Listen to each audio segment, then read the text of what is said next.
Make the user input uppercase. We will take our list of guesses, use the append method, add our guess to that list. If our guess is equal to the answers tuple at index of question number, that means the user guessed the right answer. Let's increase the user score. Score plus equals 1. Then print the word correct. Correct. Else, we will print incorrect.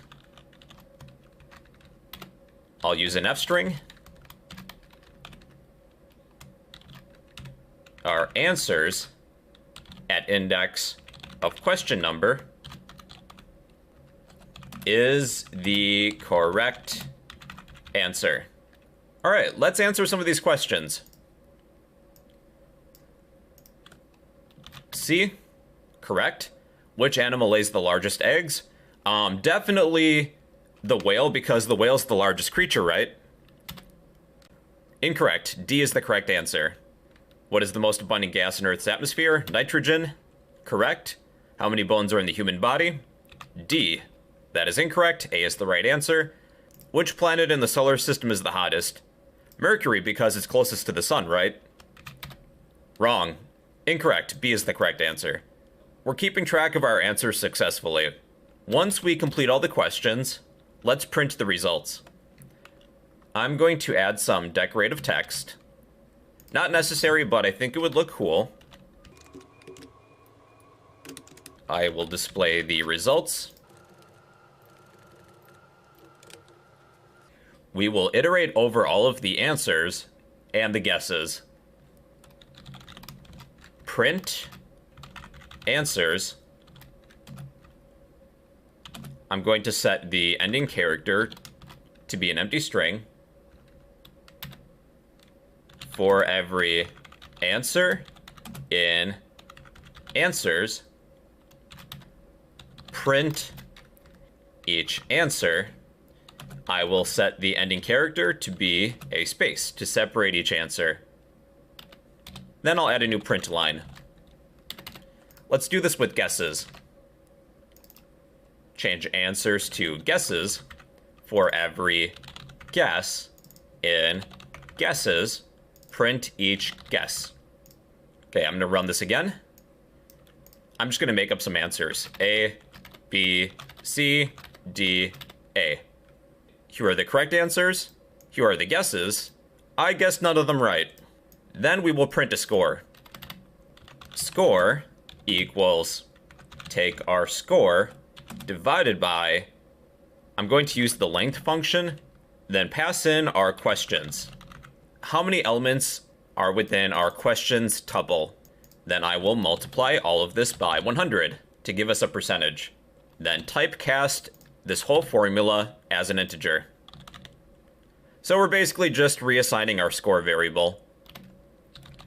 Then let's print, using an F string, your score is our score variable, then add percent. I'm going to intentionally get all the answers right. C, D, A, B. Here are the answers. Here are your guesses. Your score is 100%. This time I'll try and get a few incorrect intentionally. C, C, C, C, C. Your score is 20%. All right, everybody. Well, that is a quiz game. Feel free to add more or less questions, or come up with your own questions. And that is a quiz game written in Python. Hey everybody, in today's video I'm going to explain dictionaries. A dictionary is one of the 4 basic collection types for beginners. A dictionary consists of key value pairs. They are ordered and changeable. No duplicates allowed. A few examples of key value pairs could be an ID and a name, an item and a price. But in today's example, we'll create a dictionary of countries and capitals. Let's name our dictionary capitals. Capitals equals, enclose your dictionary with a set of curly braces, much like what you do with sets. The first country will be the USA. To add a value to this key, type : then some other value. The capital of the USA will be Washington, D.C. Separate each key value pair with a comma, then we can add another key value pair. So the capital of India, that will be New Delhi. We'll add 2 more. China, the capital is Beijing. Russia, the capital is Moscow. I think that's good enough. Just as a reminder, if you would like to see all of the different attributes and methods of a dictionary, you can use the dir function, pass in your dictionary, capitals, then we'll need to print this. Here's all the different attributes and methods of a dictionary. If you would like an in-depth description of all these attributes and methods, you can use the help function. That's herp. Help. There we go. So yeah, that's just a reminder. All right, let's cover a few of the methods. To get one of the values from a dictionary, you would get the key. Type the name of the dictionary, capitals.get. Let's get the capital of the USA. Then we'll print it. The value associated with this key, the USA, is Washington, D.C.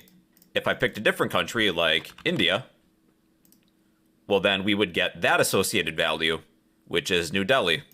Another thing, if Python doesn't find a key, this is what will be returned. Let's get Japan, which is not in our dictionary.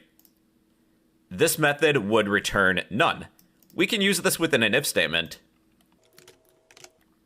If capitals.get Japan, if a value is returned, then we will print that capital exists.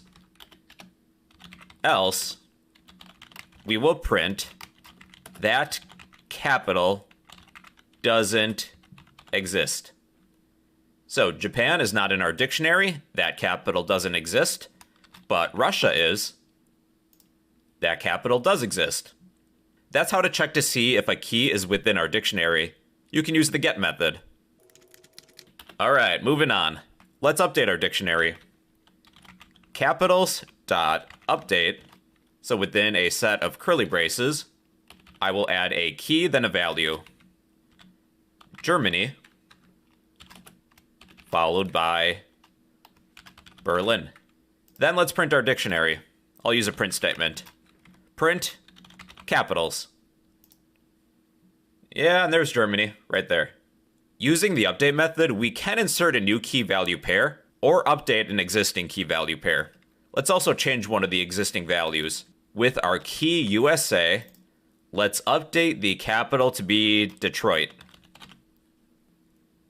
Yeah, see, the value has been updated. The capital of the USA is now Detroit, Michigan. To remove a key value pair, you can use the pop method. Then pass in a key. Let's remove China. China no longer exists within our dictionary. It's gone. You can remove the latest key value pair within a dictionary by using the pop item method. Capitals.pop item. With pop item, you don't need to pass in a key. Pop item will remove the latest key value pair that was inserted. Then we have clear. Capitals.clear. That will clear the dictionary. It's pretty self-explanatory. The next few methods are a little tricky to explain. To get all of the keys within the dictionary, but not the values, there is a keys method. Capitals.keys. I think I'm going to insert this within a variable. Keys equals capitals.keys. Let's see what happens when we print this. The keys method will return all of the keys within our dictionary. Technically, keys is an object which resembles a list. I haven't discussed object-oriented programming yet. This is a little bit above our level. If you ever need the keys in a dictionary, you can use the keys method. One use is that we can use that within a for loop. They're iterable.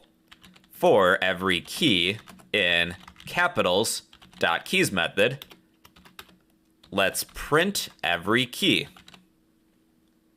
If at any time you need to iterate over all the keys, you can use a for loop to iterate over every key that is returned from the keys method of your dictionary. There's also the values method. To get all of the values within your dictionary, there is a values method.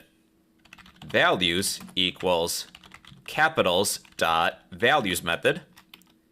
Then let's print our values.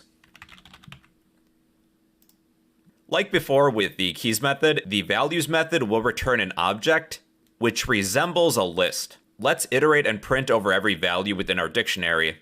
For every value in capitals dot values, print every value. Here are all the values within our dictionary. This next one is probably the most tricky. It is the items method. Capitals dot items. I will assign what is returned to a variable named items. Then we will print items. Items returns a dictionary object which resembles a 2D list of tuples. It's really complicated. How might this be useful? This time we're going to use a for loop to print every key, comma, value in capitals dot items method. We have, in essence, two counters this time. I will print, using an f string, every key value pair. I will print every key, as well as every value in our print statement. So there's our dictionary laid out. We have iterated over every key value pair. It's kind of an advanced topic, but I thought I would at least bring it up now. So yeah, that's a dictionary, everybody. It's a collection of key value pairs. They are ordered and changeable. No duplicates allowed. You have a bunch of different methods, such as get, update, pop item, clear.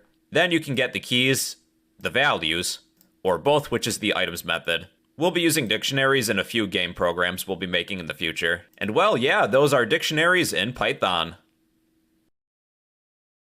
Hey everybody, today we will be creating a program to mimic a concession stand, much like what you would see at a movie theater. We will be utilizing a dictionary to keep track of a menu item and an associated price. More or less, this is just a program to help us get used to working with dictionaries. Let's begin. We'll create a dictionary named menu. What items are on the menu? We'll need an item and a price. I'll think of some. I'm going to speed up this video. Feel free to pause if you need more time.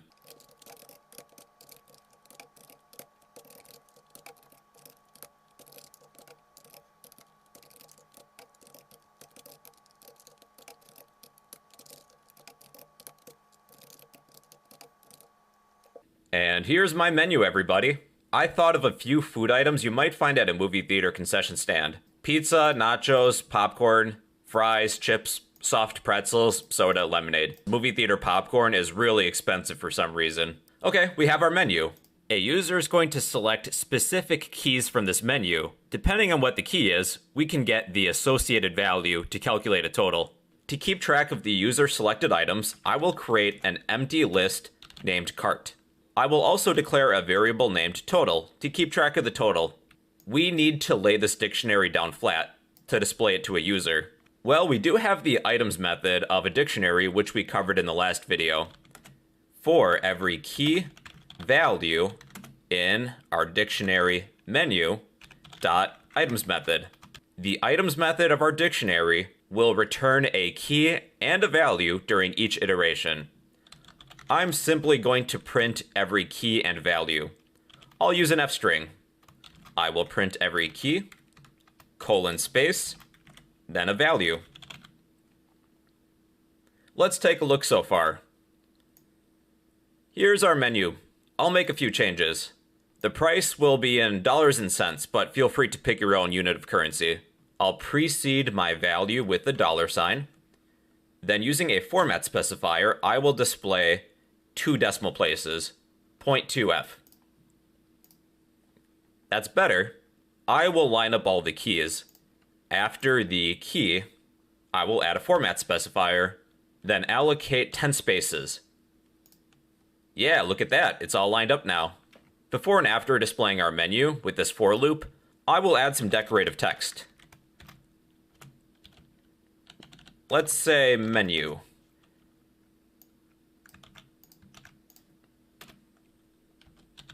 Then outside of the for loop, I'll display a bunch of dashes.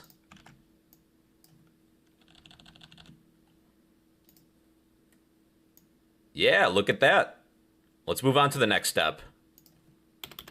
We will ask a user for some input. What item would they like to buy from the menu? While our condition will be true. If our condition is set to true, we'll need to break out of this loop one way or another. We will ask for some user input. Food equals input. Select an item. Q to quit. If food is equal to a lowercase q, then we will break. Let's test it. Select an item. Pizza, nachos, soda, Q to quit. Yeah, it works. Okay, what if the user types in capital Q? Well, we can't escape the while loop. If a user types in capital Q, we're assuming that they would like to quit. When we accept our user input, I'm going to add dot lower method. This will take our user input and make it all lowercase. So we should be able to acknowledge any uppercase letters. Yeah, it works. Cool. Let's add an else if statement. What if a user types in an item that's not on our menu? Well, there is a get method of dictionaries. If menu.get, pass in our food, which is user input. If the user selection is not within our menu as a key, it will return none. So we can use that. Else if menu.getFood is not none, then we would like to append that food item to our cart. Cart.append our food item. So outside of the while loop, I'm going to print our cart temporarily just to test it. Okay, select an item. Pizza, soda, pretzel. How about a potato? Q to quit. We have our pizza, soda, and pretzel, but not our potato. We don't want that in our cart because that's not on the menu. Yeah, you can just add that line. Else if menu item dot get food is not none. That will complete our while loop. Let's calculate a total. For every food in our cart, let's take our total variable, set this equal to total plus, then we need a value associated with a key, plus menu.get method, get the food item found within our cart. But I'm going to shorten this to total plus equals menu.get the value associated with this food in our cart. I will also display that food item. Print food. I'm going to avoid printing our food item on every line. I will set the ending character in our print statement just to be a space. Okay, let's see what we have so far. I would like popcorn, soda, pretzel. Q to quit. Popcorn, soda, pretzel. Then we will display the total. I will print a new line. Print. I'll use an F string. Total is, add a unit of currency, total. I'll add a format specifier, point to F to display 2 decimal places. I'm going to add 1 line of decorative text. Let's copy maybe this.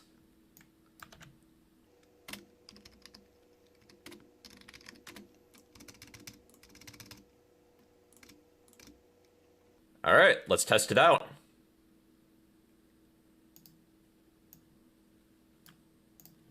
Select an item. Popcorn, pretzel, soda, potato. Cue to quit. All right, here's our cart. Popcorn, pretzel, soda. We did not include the potato. That was not found within our dictionary. The total is $12.50. Well, there you have it, everybody. That is a concession stand program. The point of this program was to help us get used to working with dictionaries.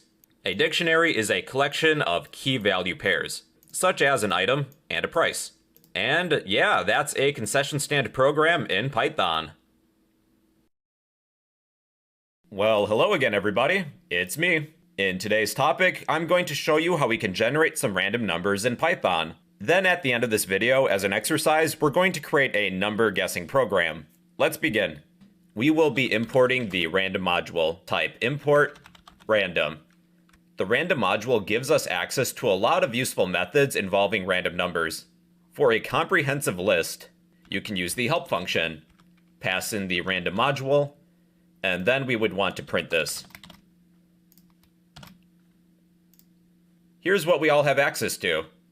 We have a shuffle method, set state, seed, sample, random range, random int, random bytes, and there's a ton of others, but we'll discuss a few of the more useful methods for beginners. For a random whole integer, maybe you're rolling a 6-sided dice. You would type the name of the random module, dot, then a method. For a random whole integer, type rand int, add a set of parentheses. Within the set of parentheses, you will list a range. If I'm rolling a 6-sided dice, I would like the numbers 1 through 6, 1, 6. Then I will assign what is returned to maybe a variable. Print whatever my number is. My random number is a 4, 3, 1, 4. All right, I tend to play a lot of Dungeons and Dragons. We use polyhedral dice that have more or less than 6 sides. There is a 20-sided dice. For a random number between 1 and 20, I would set the range to be 1, 20. Here I rolled a 16, and a 7, and an 8. Within the randint method, you can place variables as well, as long as they contain numbers. I will create a variable named low. I'll set that equal to 1. And a variable named high. I will set that to be 100. I will replace the numbers with my variables that behave as numbers. Give me a random integer between my low variable and high variable. So between 1 and 100 in this example, I have rolled a 75. Now an 88. If you need a random floating point number, you can use the random method. Random.random. Then let's assign this to a variable. Number equals the random method of the random module. That would return a random floating point number between 0 and 1. You can pick a random choice from a sequence. In the future, we're going to create a game of rock, paper, scissors. Let's say we have a tuple of options. Options equals rock, paper, scissors. We are accessing the random module, dot, then use the choice method. Place your sequence within the choice method. Give me a random choice from options. I will store this within a variable. Let's say option equals random choice from my options. Then I will print the option. Our computer has generated scissors, paper, rock. So the choice method is a great use for games, if you ever need a random element. Now there's also shuffle. This time maybe we have a deck of cards. Cards equals, I guess I'll use a list this time.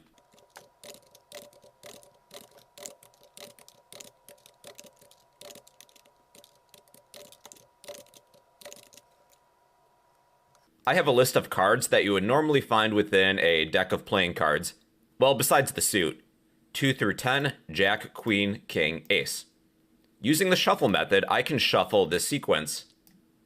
Access the random module, dot, shuffle, pass in your sequence. In my case, it's cards.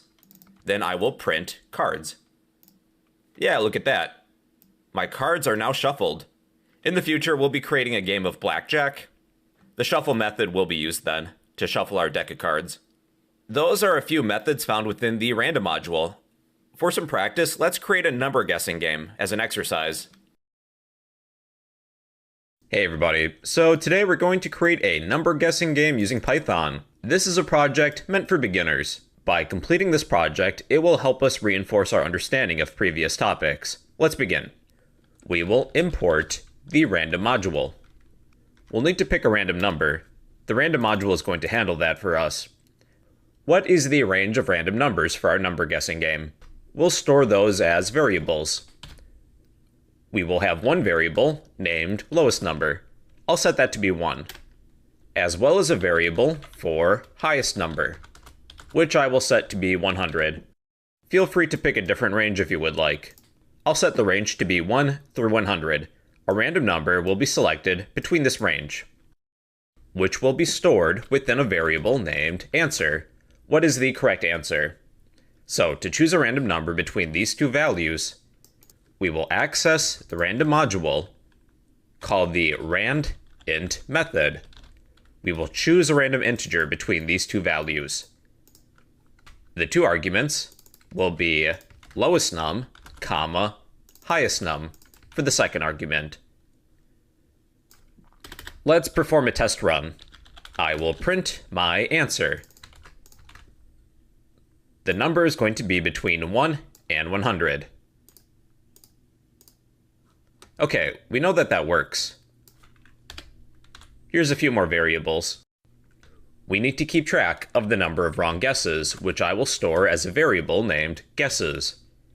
We want the user to keep guessing as long as our application is running. We will create a Boolean variable of isRunning, which we will set to be true. Once the user wins the game, we will set isRunning to be false. We will print a welcome message. Let's say Python number guessing game. We will prompt the user, I'll use an F string, select a number between, I'll add 2 placeholders, select a number between our lowest number and our highest number. Python number guessing game. Select a number between 1 and 100. Now, if I was to change the range of these variables, that should be reflected.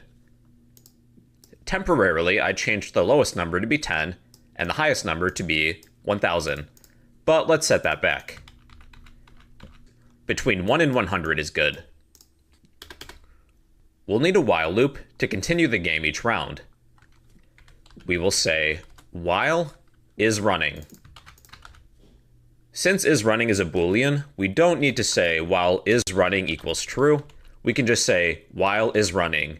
While this value remains true, continue playing the game. We will ask the user for some input. We will create a local variable of guess. Guess equals, use the input function, then enter a prompt. Enter your guess. There's one thing we want to check. Python number guessing game. Select a number between 1 and 100. Enter your guess. What if somebody doesn't type in a number, like they type in the word pizza? We should let the user know that that's an invalid guess. We'll write the following if statement. If our guess, use the isDigit method. If our guess is a digit, a number, then we will execute any code underneath this if statement. For the time being, I'll write pass. We'll get back to that later. Else, we will do something else. Let's print the following. Print invalid guess. Let's copy this print statement because I'm lazy and I don't feel like typing it out. Please select a number between our lowest number and our highest number. Let's try that again. I will guess pizza, which isn't a number, and we get the message, invalid guess. Please select a number between 1 and 100. All right, that works. Underneath our if statement, we'll write the following. Once we get a guess that is a digit, we need to convert it to a number, because when you accept user input, it's a string. We will reassign our guess equal to typecast our guess as an integer. Then increase the number of guesses by 1. Guesses plus equals 1, because we have already made one guess. Here's another scenario. What if somebody guesses a number outside of this range, like 1 kajillion? Well, we should give a warning that that guess is invalid.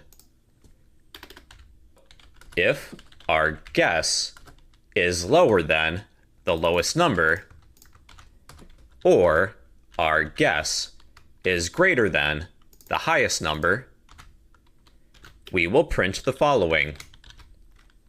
That number is out of range. And I will reprompt the user. Please select a number between the lowest number and the highest number. Let's perform a test run. I will guess 1 kajillion. That number is out of range. Please select a number between 1 and 100.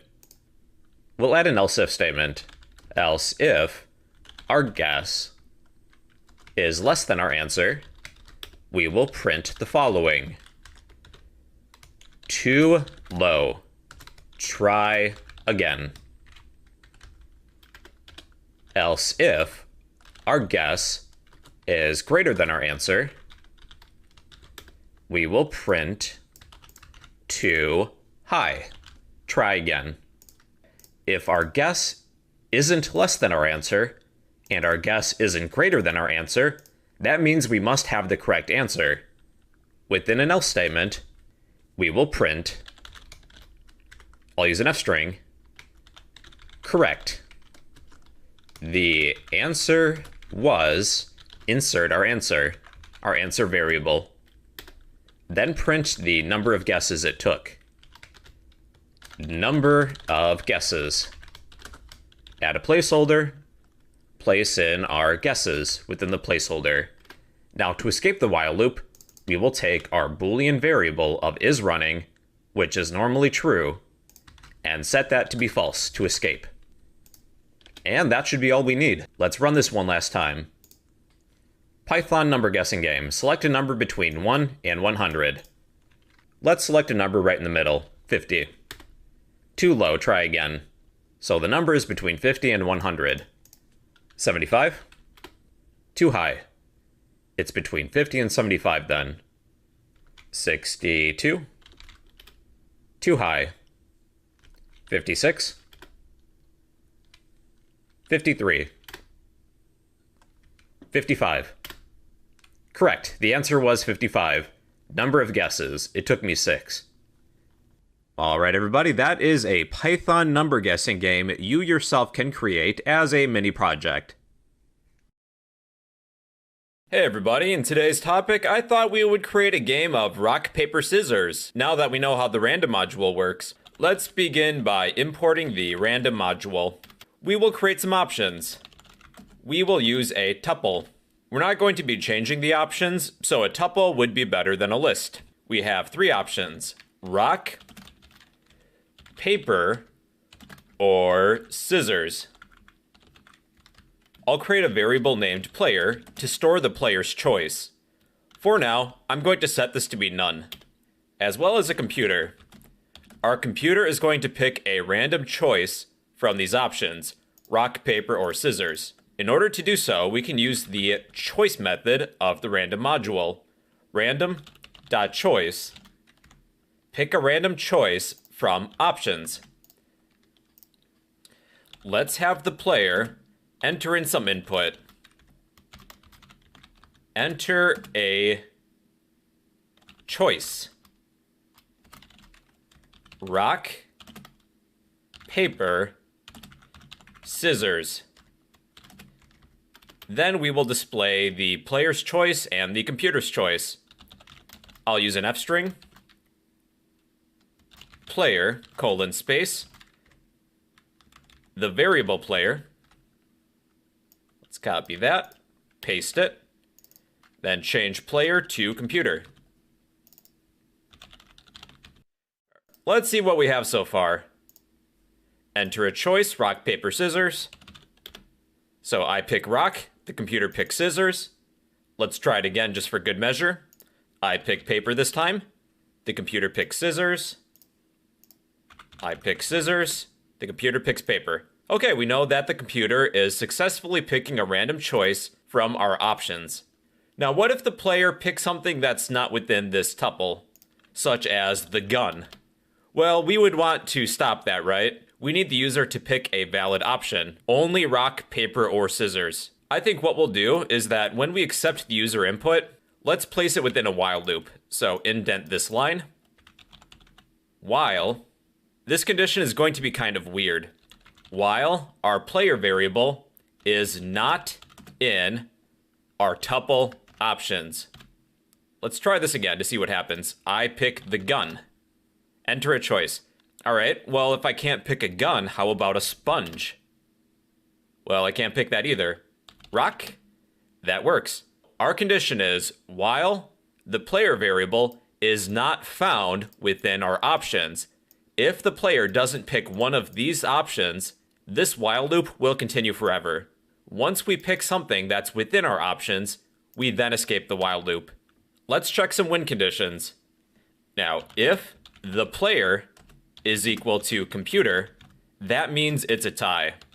I will print it's a tie. I'll add a few else if statements. Else if the player is equal to rock, I'll use the and logical operator, and the computer is equal to scissors. That means you win. Let's print you win. Let's add another condition. Else if the player picks paper and the computer picks rock, then you also win.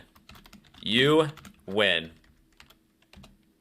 Else if the player picks scissors and the computer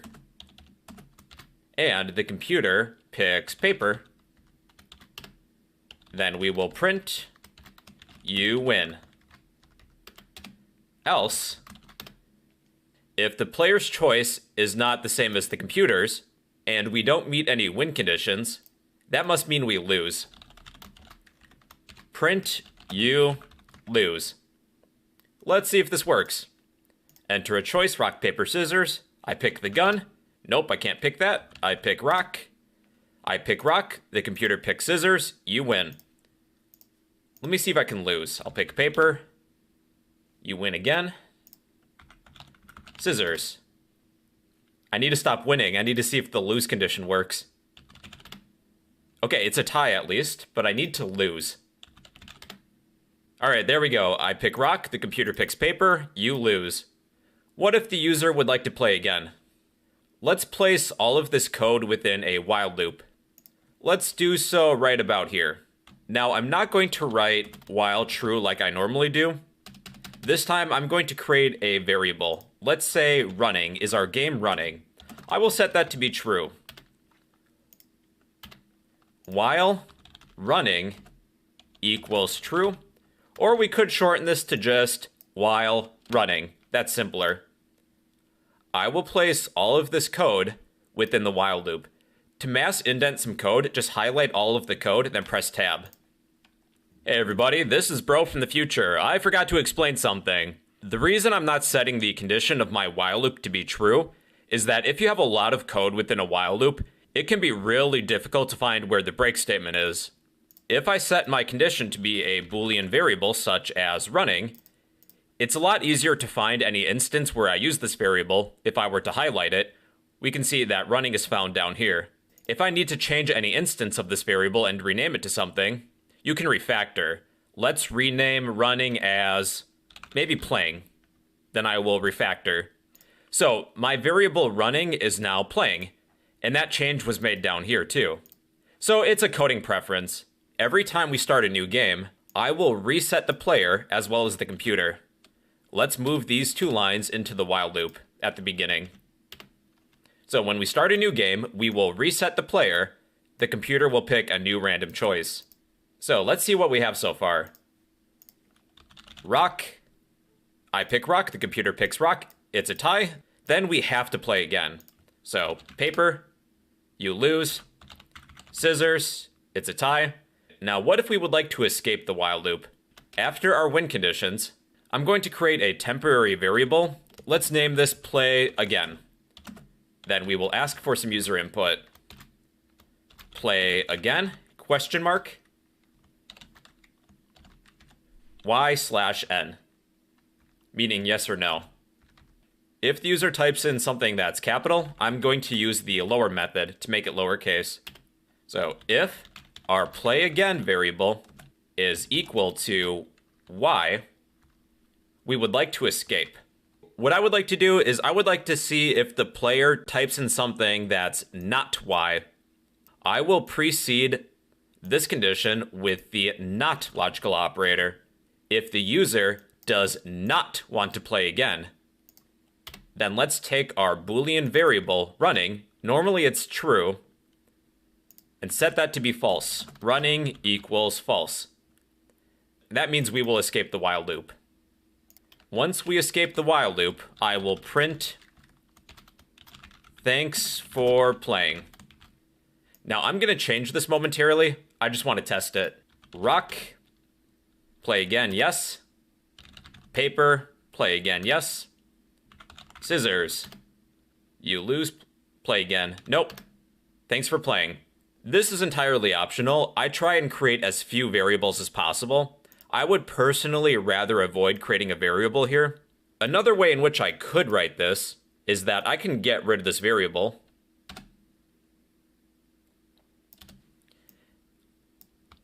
Let's move if not in front of the input and follow our input here, then use the comparison operator. Then add a colon. If the user's input, after making it lowercase, does not equal a y for yes, set running to be false. So that should work the same. Rock, play again, yes. Enter a choice. Paper, play again, no. Thanks for playing. This line would work the same, but it's a little more complex for beginners to read. Or you can use the other method that I showed you. All right, everybody, well, that's a game of rock, paper, scissors. Hello, everybody. Today we will be creating a dice roller program in Python. We will be utilizing some ASCII art. I'll post all of the ASCII art that we'll need in the description of this video. You can copy and paste it to save time if you'd like.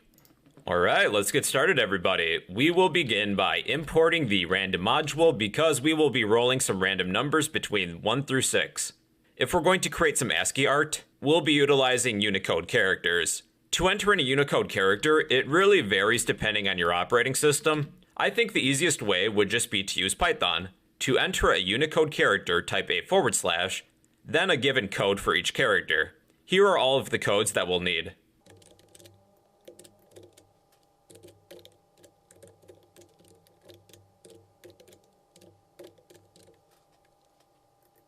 After writing these 7 Unicode characters, let's run this program. These symbols that are output, let's copy them. I'll add them to a comment. Then we can delete this line. These are the Unicode characters we'll need to build some ASCII art, some dice. Each die will be made out of 5 lines. Let's begin with the first. We'll need a left corner, 9 dashes, then the right corner. For the second line, copy this vertical bar, add 9 spaces, then a vertical bar. We can copy this whole line, paste it 2 times. Let's use the left bottom corner, add a 9 of these dashes, then the bottom right corner. And here's a basic box shape. Depending on what the number die is, we can add one of these bullet points. For a 1, we can add that right to the middle. So that's good for now. We'll delete this later.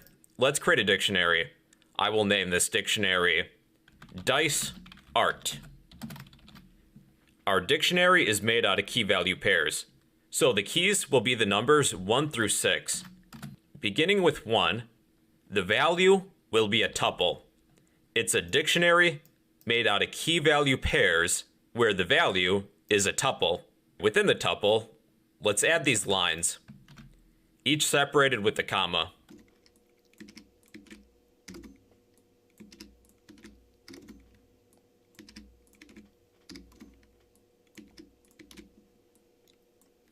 I'm going to format these so they form a box shape. Let's take our bullet point, place it right in the middle, then add a comma to the end of this key value pair. That is the first key value pair. Let's copy all of this, paste it again, change 1 to 2. Let's move this bullet point. We need 2 bullet points, about right here and here. Let's repeat this process for keys 3 through 6.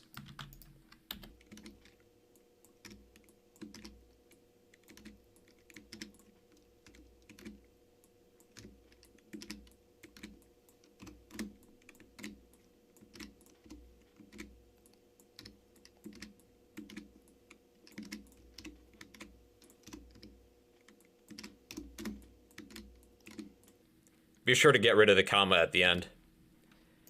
And here is our dictionary of dice art. Each key is a number. Each value is a tuple made of strings. Let's create a list of dice. Our dice will be numbers, randomly generated between 1 and 6. A total, to calculate the total, I'll set that to be 0. Then we will ask a user for a number of dice. This will be some input.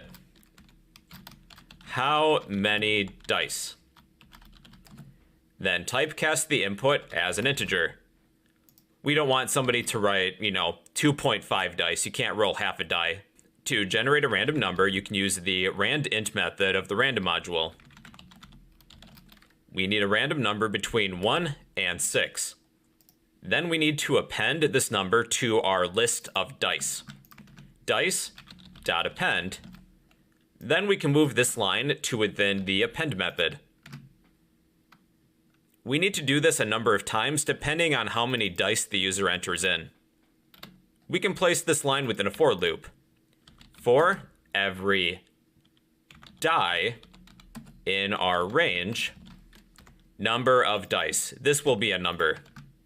Let's print our list of dice to see what numbers we have in here. How many dice? I would like 5 dice. 5, 3, 3, 4, 6. Okay, we know that that works. Let's calculate a total. We'll need to iterate and sum all of the elements within our list. We can do that with the for loop. For every die in our list dice, take our total variable plus equals the current value within our dice. Then we will print a total. I'll use an F string, total, :space, our total variable. Let's see what we have so far. How many dice? I would like 5 dice. Our total is 19. Now between these two for loops, we will display our ASCII art. The easiest way would be to create some nested for loops. The outer for loop will be in charge of the number of dice. For every die in our range, number of dice. The inner for loop will be in charge of printing every tuple. For every line in, then to get a value in our dictionary, we would type the name of the dictionary, dice art, then use the get method. What are we getting? We're getting a value at a given key. Let's take our list of numbers, dice, at index of die, our counter. Depending on what the user types in for the number of dice, die will begin at 1, then increment. Within the inner for loop, we will print the line. So let's take a look. How many dice? I would like 3 dice. And here's our ASCII art. 6 plus 2 plus 4, that equals 12. If you would prefer, we can display all of these dice on a single horizontal line instead of one vertical line. It's a little more tricky though. If you would prefer that approach, let's turn this chunk of code into comments. We will write this nested loop a little different. So each tuple is made up of 5 elements, right? So if we're printing a horizontal line, let's say we roll the numbers 1 through 3. We would first need to display this line of the first dice, then the first line of the second dice, then the first line of the third dice. During the next iteration of the outer loop, we would display the second line of the first dice, the second line of the second dice, the second line of the third dice. So it's a little more complex. Let's create an outer loop that will iterate 5 times for every line in range 5. Then the nested loop will be for every die in dice. How many dice do we have within our list? We will print, we're going to get one of the values found at one of the numbers that we roll. Take our dictionary of dice art, dot get, then a number 1 through 6. That will be the value found within our list of dice. Get the current die. Remember that this is a number 1 through 6. We would then need one of the elements found within our tuple. So get the first line, then the second line, third, fourth, fifth. So let's add the index operator. Place our counter of line within the index operator. Let's see what we have so far. We need to add one more thing. How many dice? 3. This is an abomination. There's one more change we need to make. At the end of our print statement, let's set the ending character to be an empty string. And that should fix that. How many dice? 3. Okay, we're getting better results. Then when we escape the inner loop, we will print a new line. How many dice? 3. And there we are. 3 plus 6 plus 1 is 10. All right, everybody, so that is a dice roller program. It is kind of complex, but I thought this might be a good exercise. If you would like a copy of this code, I will post all of this in the comments section down below. And well, yeah, that's a dice roller program in Python. Hey everybody, today I need to explain functions. Think of a function as a block of reusable code. To invoke a function, you place a set of parentheses after the function name. To invoke it, here's a scenario. I need to sing Happy Birthday 3 times. I know it's a weird example, but it makes a lot of sense. Just trust me on this. If I need to sing Happy Birthday 3 times, I would write something like this. I'm going to create my own version of the Happy Birthday song.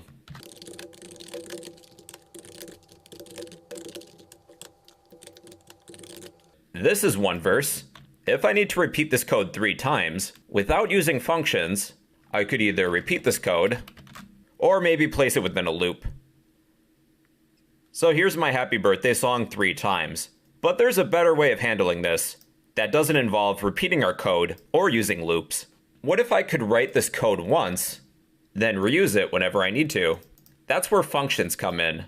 To define a function, you would type def, then a unique function name. Let's name this function the Happy Birthday function.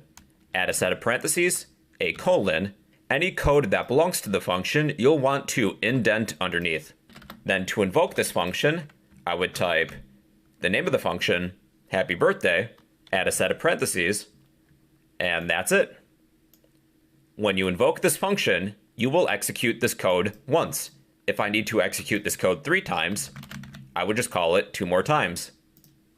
Happy birthday, happy birthday, happy birthday. To invoke a function, you type the function name, then add a set of parentheses. I like to think of the parentheses as a pair of telephones talking to each other. You call a function to invoke it. Hey, happy birthday function, execute your code.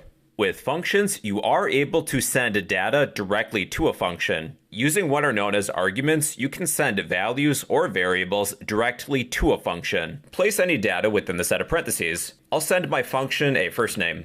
Any data you send a function are known as arguments, but you need a matching set of parameters that are in order. What exactly is the data we're sending in? Well, it's a name. I will add one parameter to my happy birthday function. I will name this data name. A parameter is kind of like a temporary variable that's used within a function. I'm going to replace this instance of u with a name. I will use an f string, replace u with a placeholder. I will add my parameter name. So happy birthday to bro. We could pass in some other names. What about Steve and Joe? Here we are. Happy birthday to bro, happy birthday to Steve, happy birthday to Joe. When you invoke a function, you can send more than one argument. Let's send an age this time. I'll send 20, 30, and 40. But when I run this, we have an error. We're passing in 2 arguments, but our function is set up only to take 1. I would need a matching number of arguments. To invoke this function, we will need 2 parameters. We have a name and we have an age. Then let's use this age. You are, let's make this line an F string, age, years old. Let's try that again. Happy birthday to bro. You are 20 years old. Happy birthday to Steve. You are 30 years old. Happy birthday to Joe. You are 40 years old. When you invoke a function, you can pass in some data. Those are known as arguments, but you'll need a matching set of parameters. The order does matter. Let's see what happens when I switch these 2 parameters. Age, then name. Happy birthday to 20. You are bro years old. Happy birthday to 30. You are Steve years old. Happy birthday to 40. You are Joe years old. So the position of the parameters does matter. Same thing goes with the arguments. You also could name these parameters something unique. Maybe X and Y. Happy birthday to X, you are Y years old. That's also valid. Let's try another example. I'm going to create a function to display an invoice. There will be 3 parameters, a username, an amount, and a due date. Let's print hello. I should make this an F string. Username. We'll use another F string. Your bill of amount. Let's precede this placeholder with the unit of currency. I will also add a format specifier. Point to F is due on our due date, whatever that parameter is. To invoke this function, we will type the function's name, add a set of parentheses, a username, an amount, and a due date. Let's make up some username, an amount, I guess $42.50. I'm just making up a number here. Then a due date, the 1st of January, I guess. Here's my invoice. Hello, bro code. Your bill of $42.50 is due on January 1st. Let's change these arguments. Joe Schmo is the username. He owes $100